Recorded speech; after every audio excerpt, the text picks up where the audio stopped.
Carlos Finney, o apóstolo dos avivamentos, de 1792 a 1875. Perto da aldeia de New York Mills, no século XIX, havia uma fábrica de tecidos movida pela força das águas do rio Oriskany. Certa manhã, os operários se achavam comovidos, conversando sobre o poderoso culto da noite anterior, ocorrido no prédio da escola pública. Não muito depois de começar o ruído das máquinas, o pregador, um rapaz alto e atlético, entrou na fábrica. O poder do Espírito Santo ainda permanecia sobre ele. Os operários, ao vê-lo, sentiram a culpa de seus pecados a ponto de terem de se esforçar para poderem continuar a trabalhar. Ao passar perto de duas moças que trabalhavam juntas, uma delas, no ato de emendar um fio, foi tomada de tão forte convicção que caiu em terra chorando. Segundos depois, quase todos em volta tinham lágrimas nos olhos, e em poucos minutos o avivamento encheu todas as dependências da fábrica. O diretor, vendo que os operários não podiam trabalhar, achou que seria melhor que cuidassem da salvação da alma e mandou que parassem as máquinas. A comporta das águas foi fechada e os operários se ajuntaram em um salão do edifício. O Espírito Santo operou com grande poder e dentro de poucos dias quase todos se converteram. Disse acerca desse pregador, Carlos Finney, que depois de ter ministrado a palavra em Gouverneur, no estado de New York, não houve baile nem representação de teatro na cidade durante 6 anos. Calcula-se que durante os anos de 1857 e 1858, mais de 100.000 pessoas foram ganhas para Cristo pela obra direta e indireta de Finney. A sua autobiografia é o mais maravilhoso relato de manifestação do Espírito Santo, excetuando o livro de Atos dos Apóstolos. Abaixo das Sagradas Escrituras, alguns consideram o livro Teologia Sistemática, de sua autoria, a maior obra sobre teologia que existe. Como explicar o seu êxito tão destacado nos anais dos servos da Igreja de Cristo? Sem dúvida, era, antes de tudo, o resultado da sua profunda conversão. Nasceu de uma família descrente e se criou em um lugar onde os membros da igreja conheciam apenas a formalidade fria dos cultos. Finney era advogado. Ao encontrar nos seus livros de jurisprudência muitas citações da Bíblia, comprou um exemplar com a intenção de conhecer as Escrituras. O resultado foi que, após a leitura, achou mais e mais interesse nos cultos dos crentes. Acerca da sua conversão, ele relata na sua autobiografia o seguinte: ao ler a Bíblia, ao assistir às reuniões de oração e ouvir os sermões de Sr. Gale, percebi que não me achava pronto a entrar nos céus. Fiquei impressionado especialmente com o fato de as orações dos crentes, semana após semana, não serem respondidas. Li na Bíblia: pedi e dar-se-vos-á, buscai e encontrareis, batei e abrir-se-vos-á. Li também que Deus é mais pronto a dar o Espírito Santo aos que lhe pedirem do que os pais terrestres a darem boas coisas aos filhos. Ouvi os crentes pedirem um derramamento do Espírito Santo se confessarem, depois que não receberam. Exortavam uns aos outros a se despertarem para pedir em oração um derramamento do Espírito de Deus e afirmavam que assim haveria um avivamento com a conversão de pecadores. Mas, ao ler mais a Bíblia, vi que as orações dos crentes não eram respondidas porque não tinham fé, isto é, não esperavam que Deus lhes daria o que pediam. Entretanto, com isso, senti um alívio acerca da veracidade do Evangelho e fiquei convicto de que a Bíblia, apesar de tudo, é a verdadeira Palavra de Deus. Foi num domingo de 1821 que assentei no coração resolver o problema sobre a salvação da minha alma e ter paz com Deus. Apesar das minhas grandes preocupações como advogado, resolvi seguir rigorosamente a determinação de ser salvo. Pela providência de Deus, não me achei muito ocupado nem segunda nem terça-feira, e consegui passar a maior parte do tempo lendo a Bíblia e orando. Mas ao encarar a situação resolutamente, achei-me sem coragem para orar, sem tapar o buraco da fechadura. Antes, deixava a Bíblia aberta na mesa com os outros livros, e não me envergonhava de lê-la diante do próximo. Mas então, se entrasse alguém, eu colocaria um livro aberto sobre a Bíblia para escondê-la. Durante a segunda e a terça-feira, a minha convicção aumentou, mas parecia que o coração se havia endurecido. Eu não podia chorar nem orar. Terça-feira, à noite, senti-me muito nervoso e parecia-me estar perto da morte. Reconhecia que, se eu morresse, por certo iria para o inferno. De manhã cedo, fui para o gabinete. Parecia que uma voz me perguntava: por que esperas? Não prometeste dar o coração a Deus? O que experimentas fazer? Alcançar a justificação pelas obras? Foi então que vi claramente, como qualquer vez depois, a realidade e a plenitude da propiciação de Cristo. Vi que sua obra era completa, e em vez de eu necessitar de uma justiça própria para Deus me aceitar, tinha de sujeitar-me à justiça de Deus por intermédio de Cristo. Sem o saber, fiquei imóvel. Não sei por quanto tempo, no meio da rua, no lugar onde a voz de dentro se dirigiu a mim. Então, me veio a pergunta: aceitá-lo-ás agora? Hoje? Repliquei: aceitá-lo-ei hoje, ou me esforçarei para isso até morrer. Em vez de ir ao gabinete, voltei para entrar na floresta, onde podia derramar a alma sem alguém me ver nem me ouvir. Porém, o meu orgulho continuava a se manifestar. Passei por cima de um alto e andei furtivamente atrás de uma cerca, para que ninguém me visse e pensasse que ia orar. Penetrei dentro da mata cerca de meio quilômetro, onde achei um lugar mais escondido entre algumas árvores caídas. Ao entrar, disse a mim mesmo: entregarei o coração a Deus, ou então não sairei daqui. Mas, ao tentar orar, o coração não queria. Pensara que, uma vez sozinho, onde ninguém pudesse ouvir-me, podia orar livremente. Porém, ao experimentar fazê-lo, achei-me sem coisa alguma a dizer a Deus. Toda vez que tentava orar, parecia-me ouvir alguém chegando. Por fim, achei-me quase em desespero. O coração estava morto para com Deus e não queria orar. Então, reprovei-me a mim mesmo por ter me comprometido a entregar o coração a Deus antes de sair da mata. Comecei a pensar que Deus já me tivesse abandonado. Achei-me tomado de uma fraqueza demasiadamente grande para ficar de joelhos.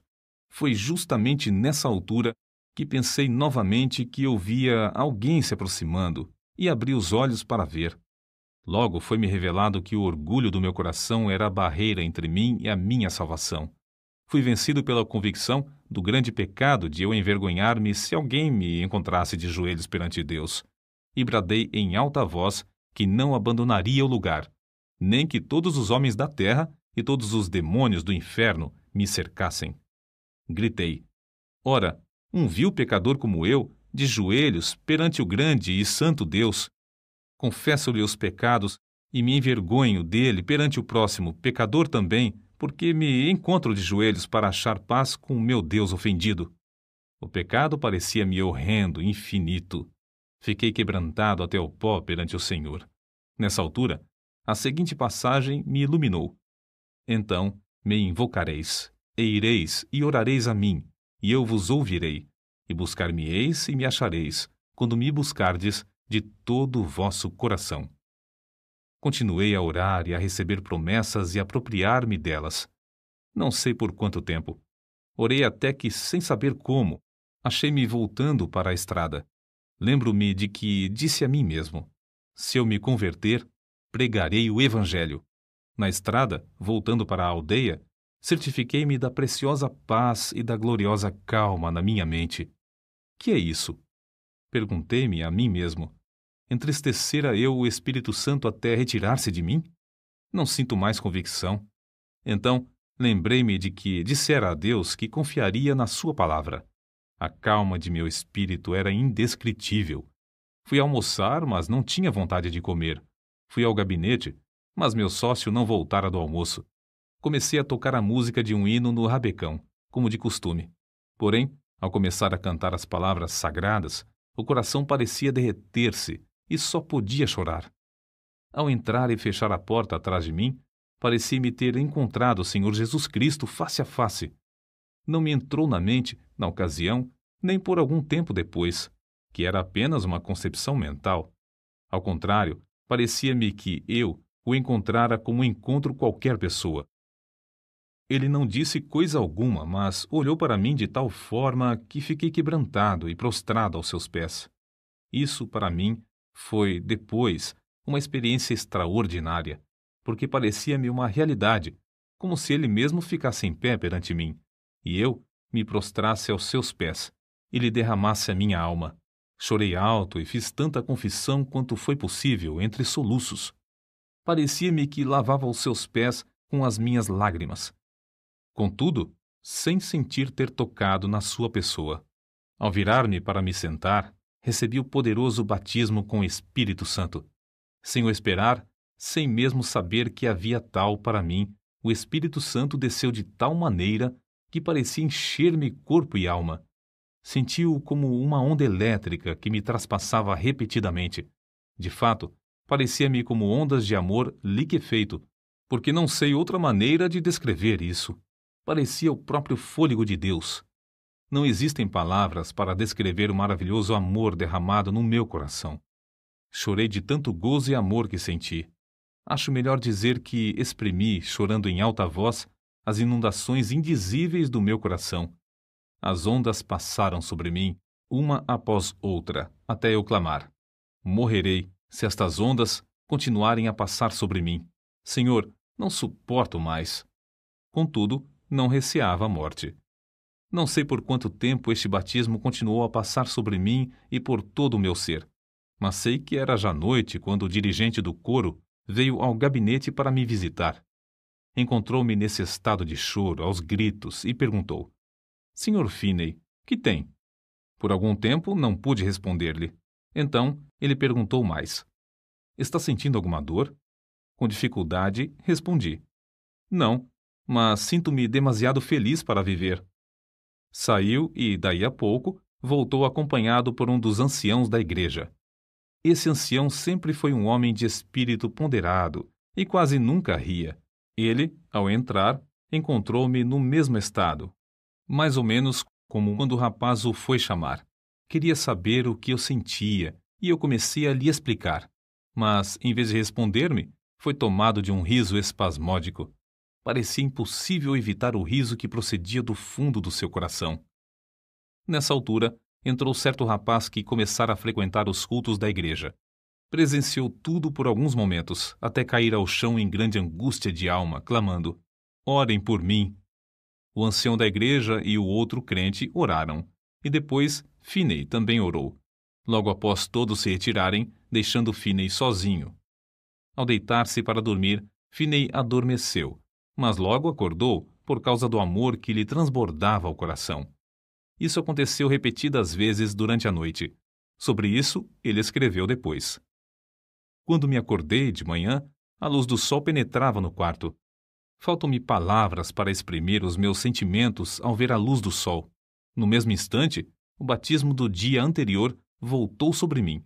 Ajoelhei-me ao lado da cama e chorei pelo gozo que sentia. Passei muito tempo sem poder fazer coisa alguma senão derramar a alma perante Deus. Durante o dia, o povo se ocupava em falar da conversão do advogado. Ao anoitecer, sem qualquer anúncio do culto, ajuntou-se uma multidão no templo. Quando Finney relatou o que Deus fizera na sua alma, muitos foram profundamente tocados. Um sentiu-se tão convicto que voltou a casa sem o chapéu. Certo advogado afirmou: É claro que ele é sincero, mas que enlouqueceu é evidente.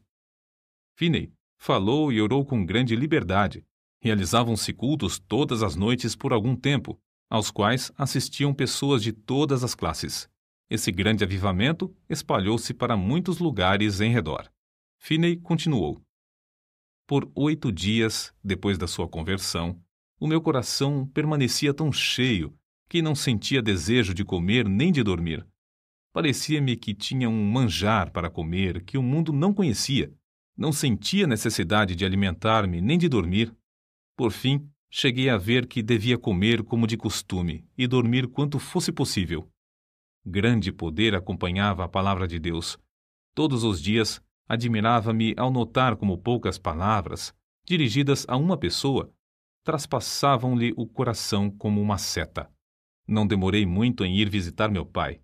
Ele não era salvo, O único membro da família que fizera a profissão de religião era meu irmão mais novo. Meu pai encontrou-me no portão e me perguntou: "Como tem passado, Carlos?" Respondi-lhe: "Bem, meu pai, tanto no corpo como na alma. Meu pai, o senhor já é idoso. Todos os seus filhos estão crescidos e casados, e nunca ouvi alguém orar na sua casa." Ele baixou a cabeça e começou a chorar, dizendo: "É verdade, Carlos. Entre e você mesmo ore." Entramos e oramos. Meus pais ficaram comovidos e, não muito depois, converteram-se. Se a minha mãe tinha qualquer esperança antes, ninguém o sabia. Assim, esse advogado, Carlos G. Finney, perdeu todo o gosto pela sua profissão e se tornou um dos mais famosos pregadores do Evangelho. Acerca de seu método de trabalhar, ele escreveu: "Dei grande ênfase à oração como indispensável, se realmente queríamos um avivamento. Esforçava-me por ensinar a propiciação de Jesus Cristo, sua divindade, sua missão divina, sua vida perfeita, sua morte vicária, sua ressurreição, a necessidade de arrependimento e de fé, a justificação pela fé e outras doutrinas que se tornaram vivas pelo poder do Espírito Santo. Os meios empregados eram simplesmente pregação, cultos de oração, muita oração em secreto, intensivo evangelismo pessoal e cultos para a instrução dos interessados. Eu tinha o costume de passar muito tempo orando. Acho que, às vezes, orava realmente sem cessar. Achei também grande proveito em observar frequentemente dias inteiros de jejum em secreto. Em tais dias, para ficar inteiramente sozinho com Deus, eu entrava na mata ou me fechava dentro do templo. Vê-se no seguinte relato a maneira como Finney e seu companheiro de oração, o irmão Nash, bombardeavam os céus com as suas intercessões. Quase 1 quilômetro distante da residência do Sr. S., morava certo adepto do universalismo.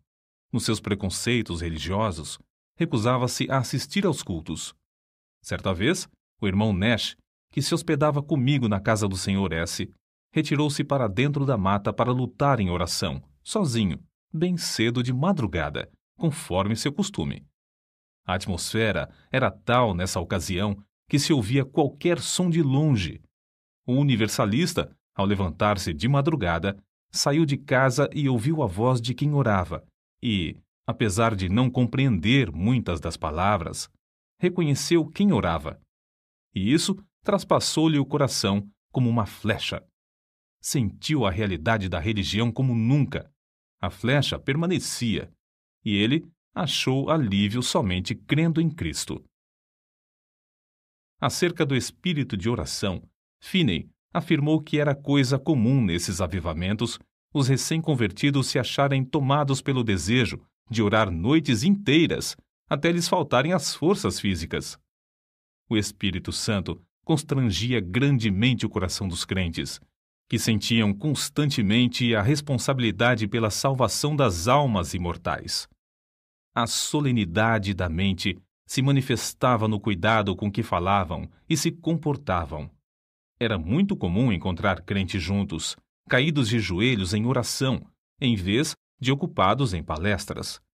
Em certo tempo, quando as nuvens de perseguição enegreciam cada vez mais, Finney, como era seu costume, sob tais circunstâncias, sentia-se dirigido a dissipá-las, orando.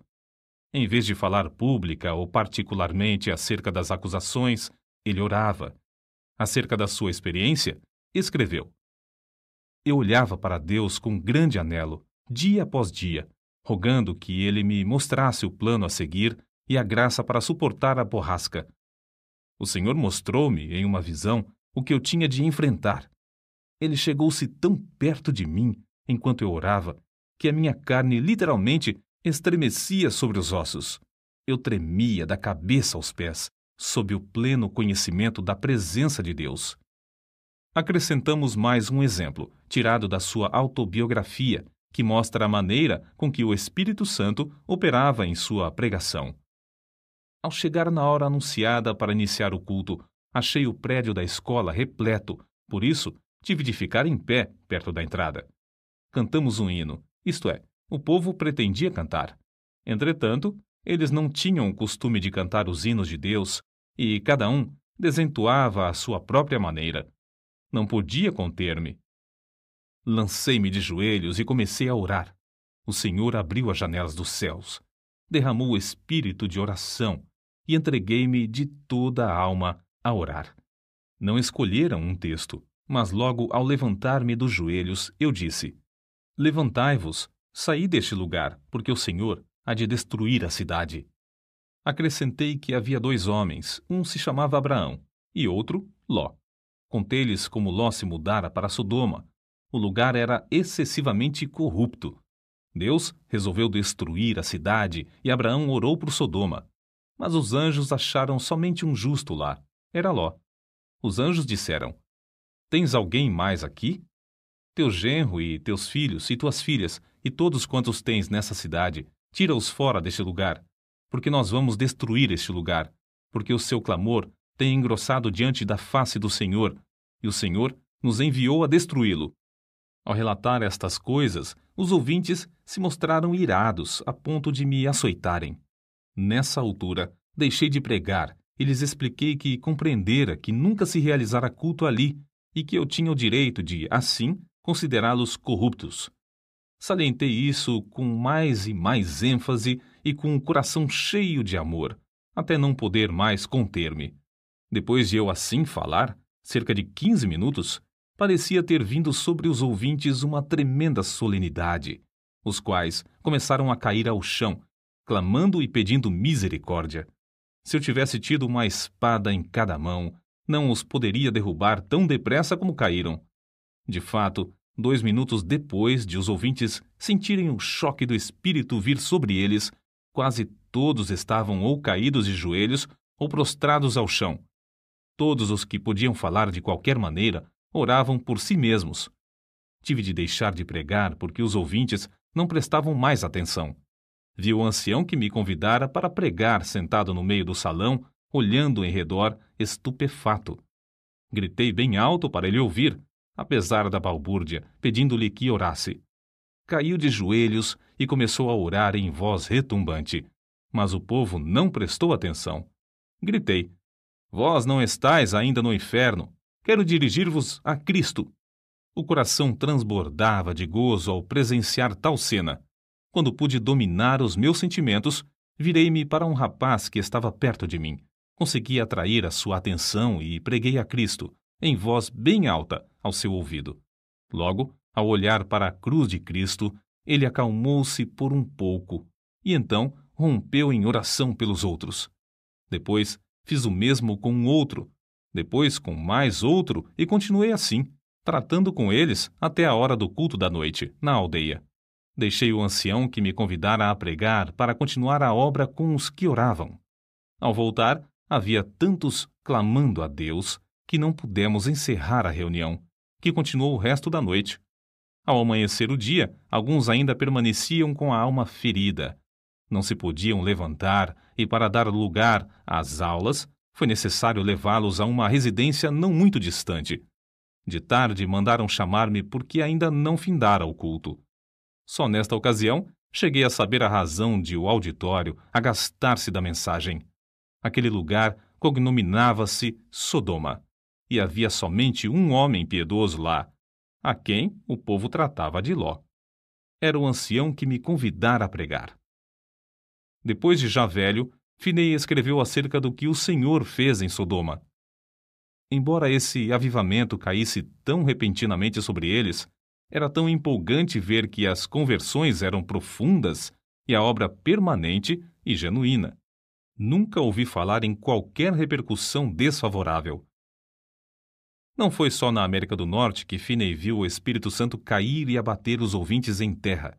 Na Inglaterra, durante os 9 meses de evangelização que Finney promoveu lá, multidões também se prostraram enquanto ele pregava. Em certa ocasião, mais de 2.000 de uma vez. Alguns pregadores confiam na instrução e ignoram a obra do Espírito Santo. Outros, com razão, rejeitam tal ministério infrutífero e sem graça. Oram a Deus para que o Espírito Santo tome a direção e alegram-se no grande progresso da obra de Deus. Mas ainda outros, como Finney, Dedicam-se a buscar o poder do Espírito Santo sem desprezar a arma de instrução e veem resultados incrivelmente mais vastos.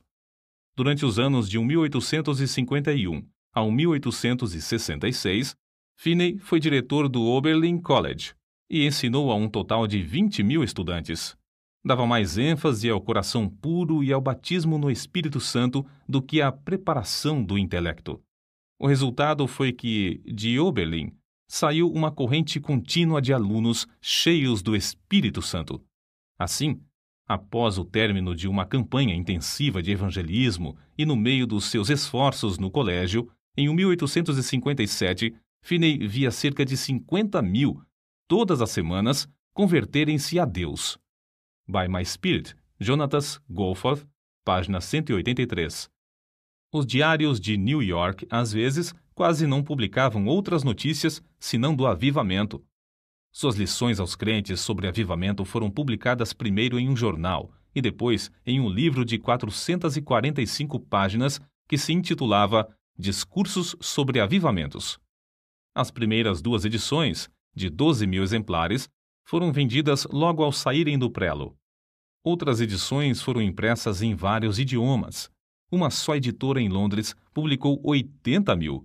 Entre suas outras obras de circulação mundial, contam-se as seguintes: sua autobiografia, Discursos aos Crentes e Teologia Sistemática. Os convertidos nos cultos de Finney eram pela graça constrangidos a andar de casa em casa para ganhar almas. Ele mesmo se esforçava para preparar o maior número de obreiros em Oberlin College, mas o desejo que ardia sempre em tudo era o de transmitir a todos o espírito de oração. Pregadores como Abel Carey e Father Nash viajavam com ele e, enquanto ministrava a palavra, eles continuavam prostrados em oração. Vejamos isso nas palavras de Finney. Se eu não tivesse o espírito de oração, não alcançaria coisa alguma. Se por um dia ou por uma hora eu perdesse o espírito de graça e de súplica, não poderia pregar com poder e fruto, e nem ganhar almas pessoalmente. Para que alguém não julgue que a obra era superficial, citamos outro escritor. Descobriu-se, por pesquisa empolgante, que mais de 85 pessoas de cada 100 que se convertiam sob a pregação de Finney permaneciam fiéis a Deus, enquanto 75 pessoas de cada 100 das que professaram conversão nos cultos de algum dos maiores pregadores se desviavam. Parece que Finney tinha o poder de impressionar a consciência dos homens sobre a necessidade de um viver santo, de tal maneira que produzia fruto mais permanente. Deeper Experiences of Famous Christians, página 243. Finney continuou a inspirar os estudantes de Oberlin College até a idade de 82 anos. Já no fim da vida, permanecia tão lúcido de mente como quando jovem, e sua vida nunca foi tão rica no fruto do Espírito e na beleza da sua santidade do que nos últimos anos. No domingo 16 de agosto de 1875, pregou seu último sermão, mas à noite não assistiu ao culto. Ao ouvir os crentes cantarem Jesus, Lover of My Soul, Let Me to Thy Bosom Fly, saiu até o portão da frente da casa e com estes que tanto amava, cantou na terra pela última vez. Acordou à meia-noite sofrendo dores lancinantes no coração. Sofrera assim muitas vezes durante a sua vida. Semeara as sementes de avivamento e as regara com lágrimas. Todas as vezes que recebia o fogo da mão de Deus, era com sofrimento. Finalmente, antes de amanhecer o dia, dormiu na terra para acordar na glória, nos céus. Faltavam-lhe apenas 13 dias para completar 83 anos de vida aqui na terra.